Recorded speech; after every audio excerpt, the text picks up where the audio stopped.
Welcome to Judo for the World. This time we're in Dusseldorf, Germany, for the third instalment on the 2019 World Judo Tour. Just 2 weeks after the Paris Grand Slam, the ISS Dome would once again be a venue bustling with judo lovers, as Dusseldorf celebrates the 10th anniversary of this magnificent event. German fans were joined by those from across Europe, as the best judoka in the world descended here in the hunt for Grand Slam gold, and we'll bring you all the best action. We'll also bring you a feature from a new World Judo Tour destination in 2019, Canada. And we'll see how one of World Judo's biggest superstars, Ono Shohei of Japan, got on, as he took to the tatami in Dusseldorf.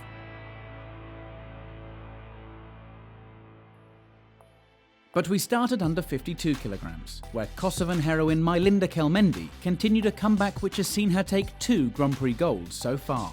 Here in Dusseldorf, the Olympic and double world champion looked on track to take a Grand Slam title. This exquisite oguruma against Germany's Theresa Thum, the highlight, as she set up a semi-final with Odette Giuffrida of Italy. It would be a rematch of the 2016 Olympic final in Rio de Janeiro. Your commentator is former world champion Neil Adams. Giuffrida suffering a little bit, I think, here, trying to get her grip and being dominated. Kelmendi has the sleeve. And now she's gone round the back. What's going to happen here? Uchimata! And Giuffrida could do nothing about it. She was being dominated there by Kelmendi. And Kelmendi, don't forget that this is a repeat of the Olympic final. And I think that she's set and online, certainly, to win her first Grand Slam. Don't forget, she's won 2 Grand Prix on her comeback trail. Look at that Uchimata there. Giuffrida had no chance. Brilliant stuff from Kelmendi. In a scrappy final, Kelmendi nevertheless got the job done, winning on penalties against Mongolia's Lekakvasuren Sosobaram to take Grand Slam gold. Her comeback continues. The under 60 kilogram division saw one of several Japanese stars in action, as Nagayama Ryuju continues his quest to emerge from the shadow of his compatriot, Takato Nawahisa, the triple world champion. Nagayama is still a powerhouse in his own right, however, as his elimination opponents discovered when he put on a masterclass to make it through to the final, eventually dispatching Spaniard Francisco Garrigos by Wazari and then Ippon at the semi-final stage. Facing Nagayama in the final would be world number 1 Robert Mushvidabadze of Russia, whose best moment was this Ippon against rising Dutch fighter Tonica Chakadoa. Who would emerge triumphant between these two here in Dusseldorf? Mushvidabadze has worked his way up to world rank number 1, although Takato is the world champion. Nagayama in the shadow! What an Uchimata that was! Mushvidabadze, wow, he has his head down there and he could do nothing about that Uchimata. It was a spinning Uchimata. Brilliant stuff there from Nagayama. Nagayama, I was going to say, is in the shadow of Takato. He's got to win every tournament that he can possibly win to stay in contention for next year's Olympic Games. Brilliant stuff from Nagayama, and he wins the gold medal. In the women's under 63 kilogram final, Japan faced Russia again, with Toshiro Miku squaring off against Daria Davidova, who had looked unstoppable during the day. Some huge ippons marked her path to the gold medal matchup, including this Koso Togaki against the formidable Andrea Leski of Slovenia. Would she cause an upset against Toshiro? Well, normally, Toshiro would be the absolute favourite, but Davidova is on scintillating form. She's been brilliant all day. And she'll be going for the ippon. Saying that, look at that ouchigari there from Toshiro. It was a driving ouchigari, and absolutely no doubt there. She just drives off that back foot, and she goes cleanly onto her back. And Davidova will have to be content with the silver medal. She had great form all day, but wasn't good enough at the end of the day for Toshiro. Toshiro wins with a beautifully driven ouchigari. And another gold medal for Japan.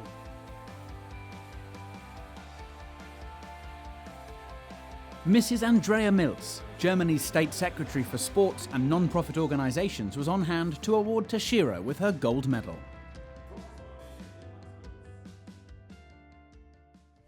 At under 78 kilograms, double world champion Mayra Aguiar of Brazil displayed her trademark foot sweeps as she made it through to the final. She has not topped a World Judo Tour podium since she won her second world title in 2017. Could she return to winning ways when she took on home favourite Anna Maria Wagner in the final? Wagner absolutely got the crowd behind her. Obviously, she knows that if she pushes forwards here, the former world champion, Aguiar! Oh, Aguiar scores! That was Harry there. It's going to be too much for Wagner to come back on. I'm almost sure of it. It was right at the end of the contest there. It was an Oso to Gary. Well, Oso to Otosh, but she just drives her over and gets the score at the crucial moment. Aguiar knows. That smile says it all. Also looking for a return to winning ways was over 100 kilogram competitor Harasawa Hisayoshi of Japan, who hasn't taken a World Judo Tour gold in over 3 years. But he looked rejuvenated here in Dusseldorf as he produced some awe-inspiring judo on his path to the final.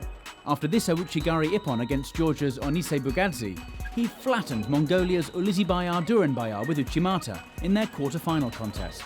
He then took an unconventional grip to score Ippon with Ouchigari once more, as he moved past Henk Grol of the Netherlands and into the final.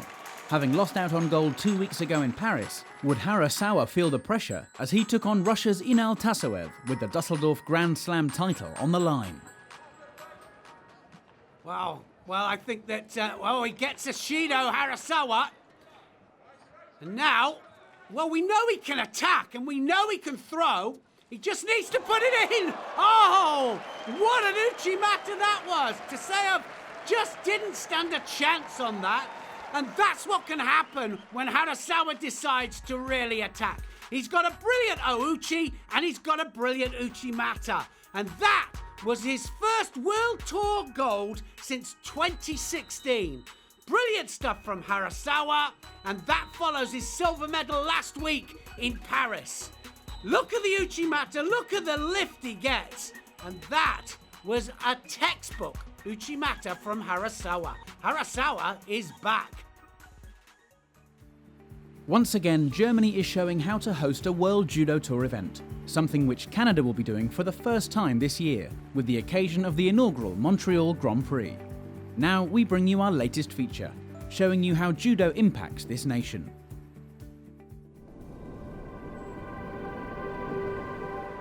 Depuis des millénaires, les peuples autochtones ont élu domicile aux confins de ce monde de glace. Ils se sont adaptés, car ici, c'est les hommes qui doivent s'adapter à la nature. Pourtant, parfois, les dernières décennies ont été douloureuses pour ces peuples qui se sont retrouvés confrontés à des problèmes qu'ils ne pouvaient maîtriser.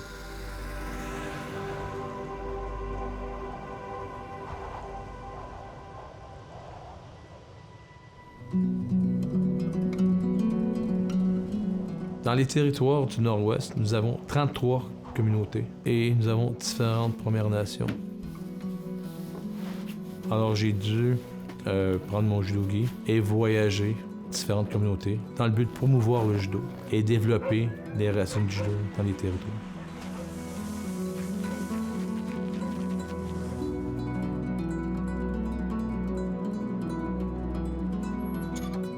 I met Mario quite a few years ago now, about 10 years. He came to introduce judo here in Inuvik.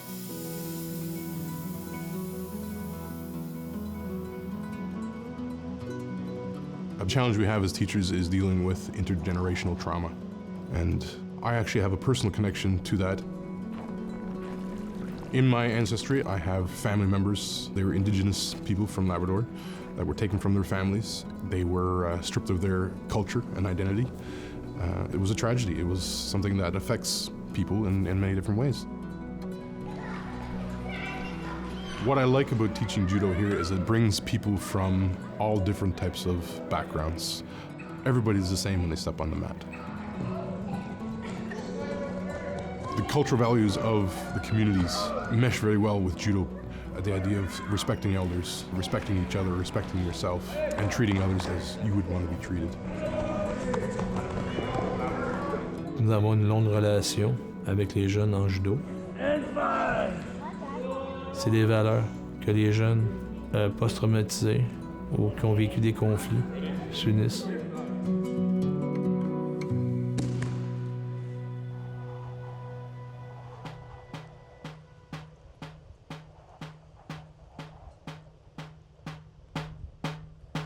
I was born in Yellowknife, and I was raised in a little Aboriginal community called Dillon.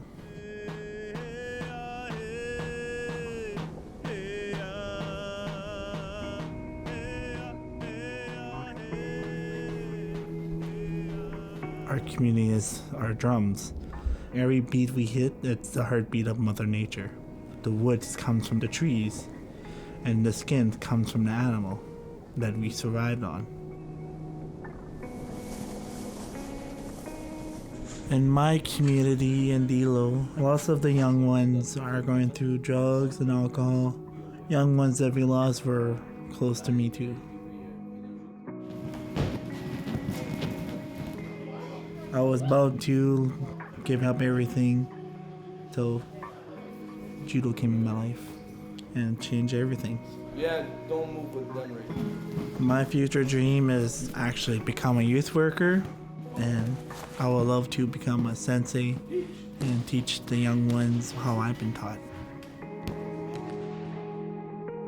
Les histoires du judo communautaire dans les territoires du Nord-Ouest sont très enrichissantes. Mais le Québec demeure pour moi une très grande source d'inspiration.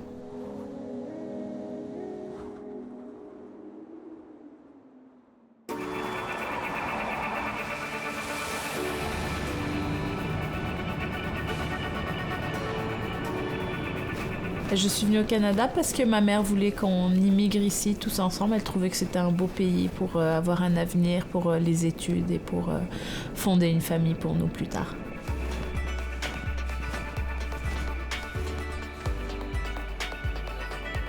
Notre club de judo, on l'a fondé donc Ernst et moi. Ça fait 2 ans déjà, juste après les Jeux Olympiques de Rio. Ma fille, elle avait même pas 1 semaine qu'elle était déjà au club. Quand on devient mère, on a une force de plus qui nous permet d'accomplir de grandes choses.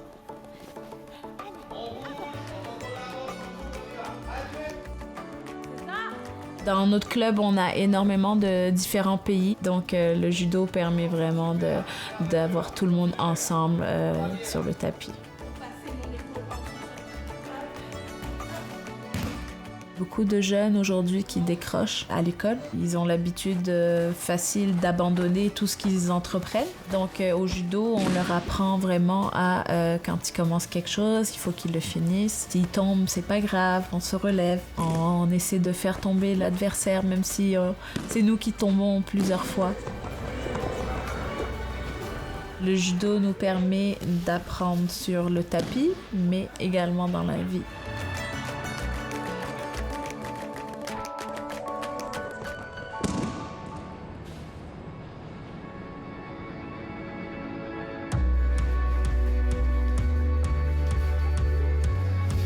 On va accueillir un grand prix donc au niveau de l'importance du judo au Canada. Ça prend de l'expansion. Nos athlètes performent très bien. On a des médaillés au championnat du monde junior régulièrement maintenant. On a vraiment un bel essor du judo canadien en ce moment.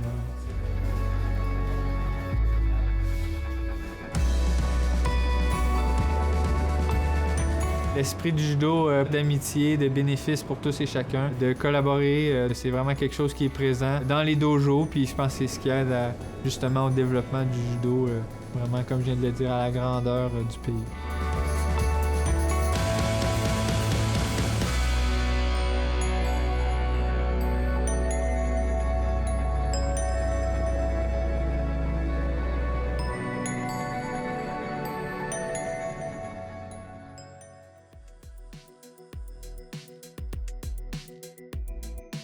Ippon 3 from Dusseldorf came at under 100 kilograms, when the explosive Austrian Lauren Bowler took on Leandro Goncalves of Brazil with a bronze medal on the line.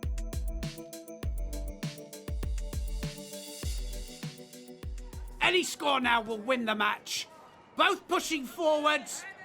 He's got the sleeve here, Bowler. And he's dominating the head. Goncalves can't stay still. Brilliant stuff there. Well, he gets the Ippon there. And Bowler is very happy about that. Wins the bronze medal. Massive Surigoshi and just at the edge of the area. Look at that. Lands flat onto his shoulders there. And that was absolutely huge. Just at the right time. And Bowler wins the bronze medal. What a time to score an Ippon. At under 78 kilograms, world champion Hamada Shori started as favourite to take gold. Her first contest was against Russia's Antonina Shmeleva. Well, even when you're world champion, you've got to get into the groove as fast as you possibly can. And certainly Hamada will try and do that. She's got to work it out here. Oh, she's made a mistake. And she's gone over for Osoda Gary. And Shmeleva of Russia has upset the odds. Oh my goodness, the world champion goes out in the first round in the first 20 seconds of the contest. And that is a big shock. A beautiful driving Osoda Gary there from Shmeleva. And look at it there, she controls the head, she drives off the back leg, and the world champion is out. Portugal's Catarina Costa faced Laura Martinez Abelenda of Spain for under 48 kilogram bronze. One of these two would produce our number one Ippon. Well, both fighters fighting hard for the grip here. Left-handed, Martinez Abelenda. Oh, Abelenda's gone. Oh, what an ass she was that was, and what a time to do it. Costa wins the bronze medal, and it was all about movement and timing. Look at the movement there, catches the front foot. What a diashi that was. Beautifully executed, it could have been kata. That is the absolute essence of judo. A brilliant Ippon from Costa, and Portugal have a bronze medal. Japan ran rampant in Dusseldorf, and at under 66 kilograms, World Masters champion Maruyama Joshiro continued to pile pressure on his compatriot Abe Hifumi for the domestic number one spot. His Uchimata was once again explosive, as he made it to the final, where he used it again to score a wazari against South Korea's Kim Lim-won. It would be enough to give him the gold and move him up above Abe in the world rankings to world number 2. There was some great action at under 90 kilograms, as Azerbaijan's Mamadli Mediev blitzed his way to the final. There he faced a young Japanese talent, 18-year-old Murao Sanshiro, who looked equally impressive as he too threw big all day long. Along the way he upset former world champion and this year's Paris Grand Slam winner Gwak Don-han of South Korea, before levelling Jesper Spink of the Netherlands at the semi-final stage. But in the final, Mediev was ready for Murao and countered perfectly to score a wazari. It meant gold for Azerbaijan.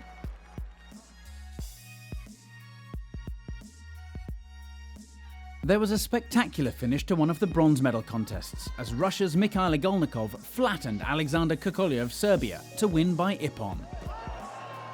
Great stuff from Igolnikov. Up one weight, Japan restored order, with Ida Kentaro on great form at under 100 kilograms.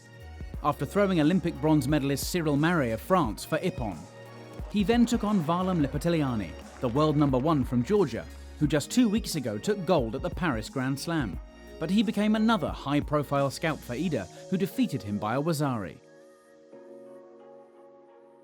A Seoinage Ippon in his next match saw him through to the final against world champion Cho Gu-ham of South Korea, where a brilliant foot sweep scored him a wazari and gave him the gold. Great work from Ida, who defeated some of the world's top judoka to become champion in Dusseldorf. At under 48 kilograms, former world champion Tanaki Funa won more gold for Japan, defeating Kang Yu-jong of South Korea in the final with this Sumigaeshi Ippon. The under 57 kilogram division saw a clash of the back patches, as the gold back patch of Olympic champion Rafaela Silva faced the world champion's red back patch, worn by Japan's Yoshida Tsukasa. A Wazari score for Yoshida was enough to help her emerge victorious. IJF President Mr. Marius Visser was on hand to award the under 70 kilogram gold medal to Great Britain's Sally Conway. She was ruthless on the ground all day and defeated Germany's Miriam Butkaret in the final with Juji Gatami.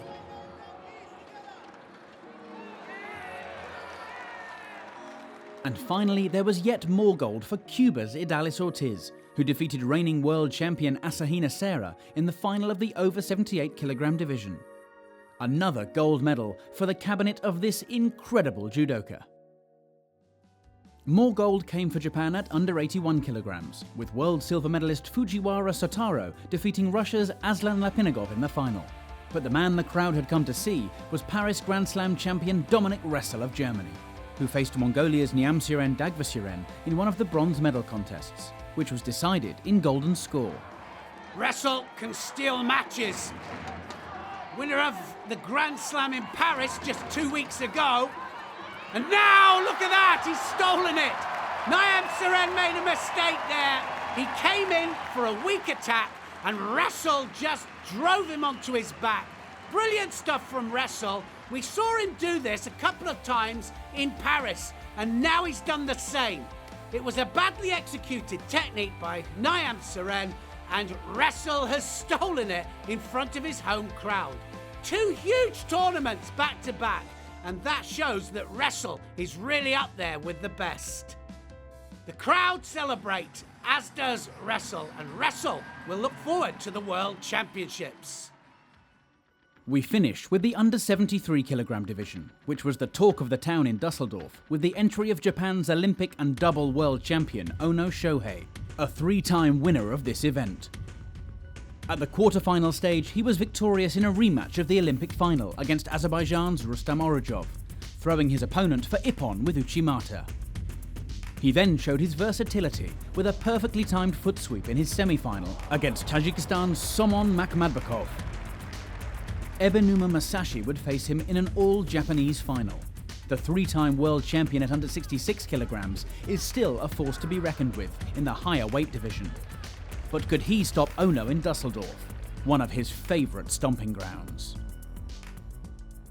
Well, as can be expected, 2 greats going head-to-head here, and both looking for the ippon. Oh, look at that! Oh, he scored! Ono scored! And I think it was a Yoko Otoshi.